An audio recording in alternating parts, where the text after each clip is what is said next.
কিরে ছুটকি, তোর ছোট ভাই আদি কোথায়? তোদের দুজনের যে কি করস, দুজনের মধ্যে একটাও ভালো হইলি না। ফোনে যখন চার্জ ফুরায় যায় তখনই সব কিছু শুরু হয়ে যায়। ফোন চার্জ শেষ হইলেই খেলতে চায়, এমনি তো একবার ঘর থেকে বের হস না বা।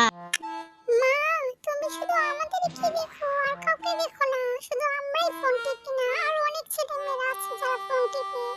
আর আমরা তো ওদের একটু একটু ধরি। অনেকে আছে সারা দিন রাতে ধরে, বুঝছো? আর তুমি যে কিপটা আমার একটা ফোন কিনে দিছো, এটা চলেও না ভালো কইরা। হ ছুটকি, তুই ঠিক কইছো। ওরে বাবা রে! কি রে, তুই আবার কোথা থেকে আসলি? তুই তো এভাবে হুট করে এসে আমাদেরকে হার্ট অ্যাটাক করাই দিবি। আজকে সকাল থেকে আম্মু আমাকে যে কথা শোনাইতেছে, ভালোই যে তুই আইছিস, এখন আমরা দুইজনে মিলে শুনবো।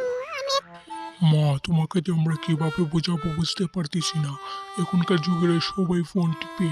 এখনকার যুগের ফোন ছাড়া কেউ থাকতে পারে না। আমরা কিভাবে থাকবো তুমি একটু বলো তো। তোমাকে তো আমরা বুঝাই পারতেছি না। এখন একটু একটু ফোন আমরা দেখবোই, বুঝছো? তোরা যে এত কথা বলতেছিস, আমি যে ছোট থেকে এত বড় হয়েছি, কই আমারও তো ফোন লাগে না। আমি তো ফোন ছাড়া ঠিকই চলতে পারতেছি, আমার তো কোনো সমস্যা হয় না।